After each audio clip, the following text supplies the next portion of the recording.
Synchronisation audio clap. Les amis, c'est Kibiki, votre bœuf préféré pour une nouvelle vidéo sans aucun contenu. Les amis, j'espère que vous allez bien, c'est Kibiki, votre bœuf préféré, toujours dans ma grotte, hein, voilà, on l'appelait comme ça, la grotte des Kibiki. Ouais, franchement, faut m'acheter des lumières les gars, hein, vous avez vu, j'ai des problèmes d'éclairage dans ma chambre, hein, il fait jour mais c'est sombre, voilà. Donc voilà, aidez-moi pour avoir un meilleur éclairage, n'hésitez surtout pas à me le dire dans les commentaires. J'espère en tout cas que vous allez bien les amis. Aujourd'hui, on va parler un petit peu d'un sujet que tous les youtubeurs Pokémon ont déjà fait, c'est où avoir et acheter des cartes Pokémon pas chères. Donc je pense que cette vidéo peut en aider plus d'un, je l'ai déjà faite il y a longtemps, mais j'ai aujourd'hui un peu plus de connaissances, j'utilise de nouveaux trucs et surtout de nouveaux canaux pour acheter des cartes Pokémon. Du coup je pense qu'il y en a beaucoup qui se posent la question de où en acheter, quelle plateforme est la meilleure, quelle plateforme à éviter, comment acheter des cartes japonaises le moins cher possible. Du coup je vais essayer de vous aider tout simplement dans cette nouvelle vidéo sans aucun contenu. Avant de commencer, n'oubliez pas que vendredi nous allons faire notre live box break pour terminer la série Célébration. On va ouvrir du Célébration français, du Célébration japonais, on va ouvrir énormément de boosters français aussi avec du Légende Brillante qui est notre série préférée. Ça va être un truc de fou, donc n'hésitez pas à vous abonner, activer la cloche, on est d'ailleurs bientôt aux 20 000 abonnés, et surtout on va avoir un live exceptionnel vendredi, comme d'habitude à 18 h pour le box break Célébration, pour fêter tout simplement l'arrivée et la fin, en réalité, de Célébration, parce que après les gars, ça aura fait 3-4 lives qu'on a fait du Célébration, on passera à autre chose les gars, et on vous mettra de nouveaux stocks sur Kariou. Voilà, et pour tous ceux qui veulent acheter pour Kariou, c'est le soir à la fin de la vente.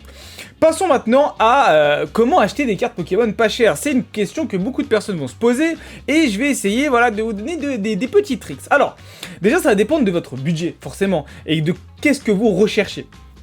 Un des trucs les plus sous-cotés en ce moment, c'est eBay. Alors pourquoi je parle de eBay? Parce que c'est vrai que moi en ce moment je fais des affaires de fou sur eBay. Alors je vous dis pas bien sûr tous mes achats parce que ça n'a aucun intérêt, mais surtout que on va me voler parfois certaines targets que je peux avoir. Sur eBay, ces derniers temps, on a énormément d'enchères de cartes Pokémon. Alors pourquoi? Parce que la majorité des items, surtout le vintage, hein, c'est surtout le vintage, là on va parler un peu de vintage, mais le vintage, les cartes gradées PCA, etc. En ce moment, il y en a beaucoup qui les mettent aux enchères en espérant avoir un prix qui est plus haut. D'ailleurs, pendant longtemps, j'ai été le premier à vous dire que mettre des items en enchères sur eBay, ça va vous permettre bien souvent de le vendre parfois plus cher que ce qui de sa valeur actuelle. Ça a changé. En vrai, ça commence à changer parce que tout simplement, le marché Pokémon s'est un peu calmé. Il y a un peu moins de FOMO, il y a un peu moins de personnes aussi qui mettent beaucoup d'argent du fait qu'on est en novembre. Mois de l'année un peu charnière, j'ai envie de vous dire, où certains vont économiser un peu plus d'argent pour faire plaisir à Noël. Je sais aussi qu'il y a des parents qui me regardent, qui fêtent Noël, ou d'autres personnes qui, voilà, c'est la fin de l'année, ils veulent peut-être se calmer un petit peu, peut-être reprendre un peu plus à la rentrée. Donc, un peu plus de calme, hein, et aussi des enchères qui ne volent pas non plus super haut. Ça peut être un très très bon moyen d'acheter des items Pokémon. Comment gagner une enchère sur eBay? Parce qu'il y en a beaucoup qui me disent, mais Kibiki, comment tu fais pour gagner des enchères? Alors, je vais vous dire la vérité, la majorité des enchères que j'ai remportées sur eBay sont des enchères où il n'y avait même pas d'enchéreur. En fait, le mec a mis un prix de base, et moi j'ai juste mis 1 € au-dessus, et j'ai gagné l'enchère. Parce que le mec met un prix super bas. Après, ça arrive aussi que les vendeurs, ils annulent l'enchère parce que le prix au final n'est pas assez bon, et du coup, voilà, vous lui mettez une note négative, etc. Et puis eBay, ils peuvent gérer ça. C'est assez relou, hein, c'est un problème qu'il y a sur eBay avec les enchères. Où les vendeurs parfois souvent ne sont pas satisfaits du prix auquel l'item s'est vendu et du coup ils cut la vente et bon après ils sont punis, vous inquiétez pas, d'accord, ils sont punis. Donc il y a ça, et il y a aussi le climax. Alors moi j'appelle ça le climax. En gros les gars, c'est que vous allez mettre une clim à tous vos concurrents. Par exemple, vous avez envie de booster, c'est ce que je vois souvent, il y a des boosters, des blisters qui se mettent en enchère ces derniers temps. Vous attendez la dernière seconde, vous vous fixez un budget dans votre tête et vous dites à ce prix-là, pour moi c'est intéressant, et aux 10-15 dernières secondes, vous mettez une clim à tous vos concurrents en mettant un prix qui est bien plus haut que les enchères de base. Exemple tout con, pardon pour le gros mot, si vous avez 40, 41, 42 € sur une enchère, et vous vous dites dans votre tête, moi je veux l'acheter à 50 €, vous attendez les dernières secondes et vous mettez boum 50 € parce qu'en fait les autres mecs vont faire l'erreur de monter juste de un petit euro à chaque fois, comme ça vous êtes le dernier, vous climatisez tout le monde et vous gagnez l'enchère. Voilà comment moi je fais personnellement, c'est surtout sur des items que je veux réellement, mais c'est aussi un moyen très facile d'avoir de très très belles occasions sur le vintage, même sur le récent, sur des blisters, sur des ETB, sur des displays, il y en a plein en enchères. Ayez toujours votre téléphone sur vous, mettez en favori certaines enchères et participez à la fin des enchères, c'est là où tout se passe. Donc eBay, extrêmement bon moyen d'acheter des cartes Pokémon pas chères.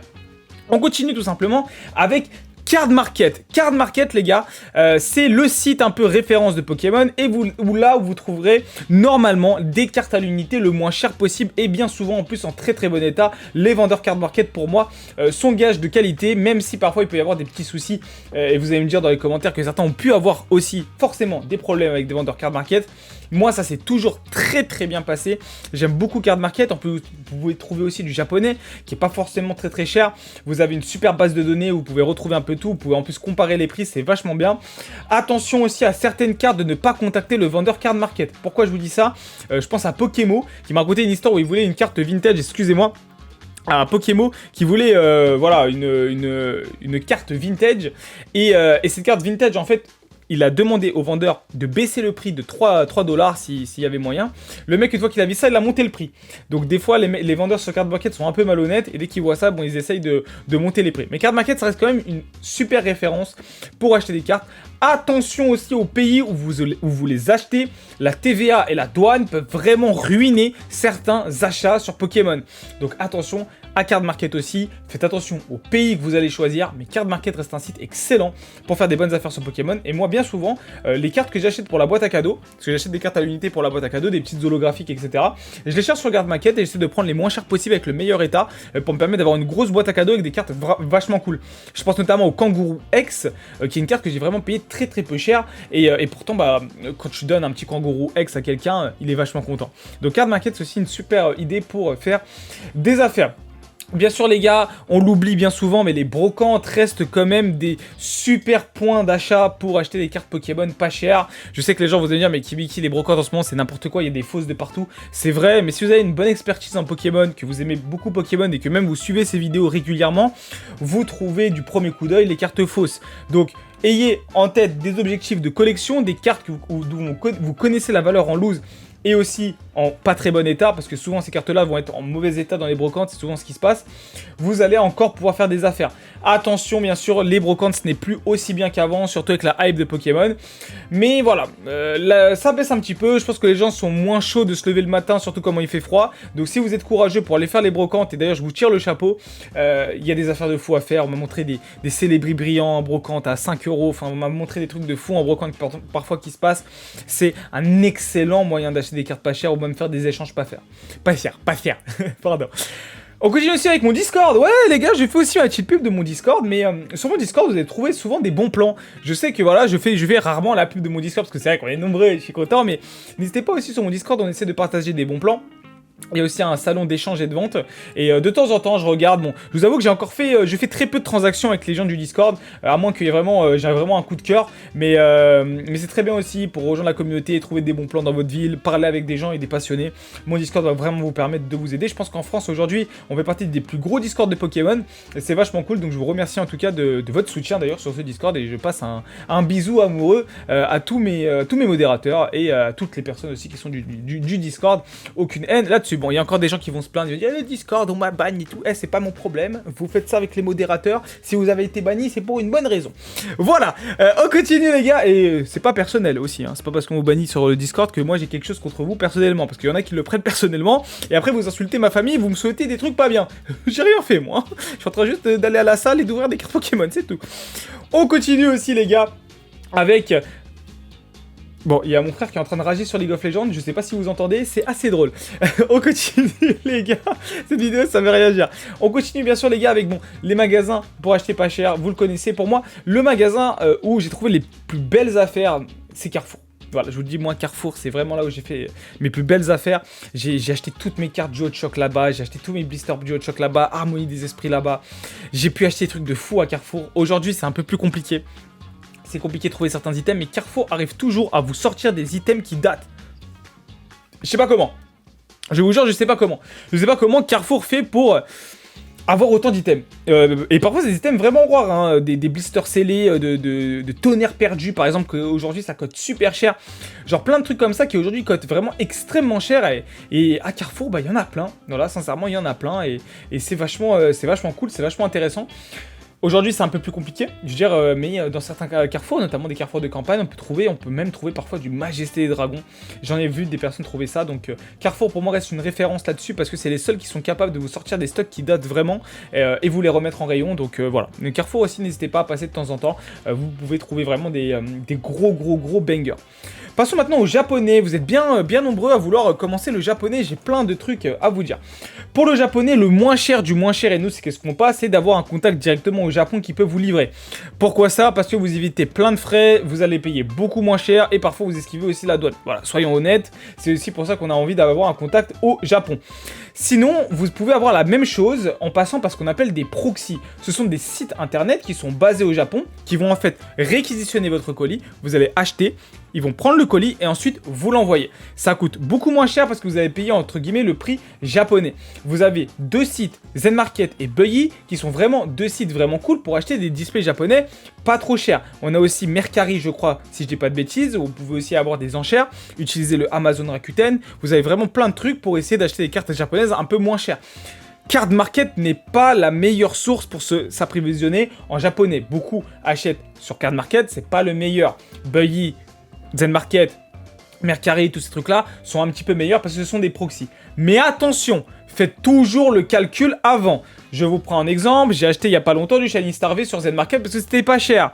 Je me suis fait douane zère. Vous allez dire, mais Kibiki, comment c'est possible alors qu'en plus tu peux enlever les étiquettes, tout ça? Je me suis fait douane zère. Donc, dans tous les cas, même si parfois vous faites ça, vous pouvez vous prendre une douane. Ça fait mal la douane, je vous le dis. Hein, on parle de plus de 100 € quand même, ça fait mal, surtout pour le nombre de displays que j'avais pris, donc au final, bon, ça rajoute 10-15 € à chaque fois par display. Parfois, vous êtes au-dessus du prix Zen Market, enfin au-dessus du prix Card Market quand on regarde. Donc, faites très attention, la livraison coûte aussi super cher, mais c'est un moyen, si vous gérez bien, si vous prenez pas trop de displays, je vous conseille de faire ça petit, prendre toujours une livraison EMS, ça s'appelle comme ça, EMS, Small Packet, ça va vous permettre souvent d'esquiver cette fameuse douane et de faire des affaires de fou. Les displays japonais, ça coûte pas si cher que ça. Le gros problème des displays japonais, alors surtout quand tu as une entreprise ou une micro-société ou quoi, et que bon, bah, ton livreur, il sait très bien que c'est ça, donc tu vas te faire douaner directement, ce qui nous arrive aussi. Bah nous, ça fait monter les coûts très vite. Mais pour des particuliers, je pense que vous avez vraiment de bonnes affaires à faire. Pour ça que nous, d'ailleurs, on travaille directement avec des personnes qui sont directement situées au Japon. Voilà les gars, j'espère en tout cas que ça vous a pu vous aider. J'ai essayé de faire une vidéo qui change un petit peu des vidéos qu'on peut avoir sur comment acheter des cartes Pokémon pas chères, où là je vous ai donné des petites astuces que vous n'avez pas trouvé non plus, enfin il y en a plein, je veux dire tous les youtubeurs Pokémon ont déjà parlé de tout ce que j'ai dit, mais là voilà, il y avait quelques petits trucs en plus, notamment eBay, une grosse partie sur eBay, même Buyee, Zen Market, ça peut être vraiment cool. Donc voilà les gars, j'espère en tout cas que ça vous a plu. Et puis si vous avez des petites astuces à donner, n'hésitez pas, que ce soit sur mon Discord ou sur tout ça. Bref, n'hésitez pas à me follow aussi sur Instagram pour les concours. Et comme d'habitude, mangez bien, dormez bien, mais surtout, restez fans de Pokémon. C'était Kibiki, prenez soin de vous et on se retrouve demain pour le gros live et en fin de semaine pour de nouvelles vidéos. C'est un Zoka Koteni, salut à tous!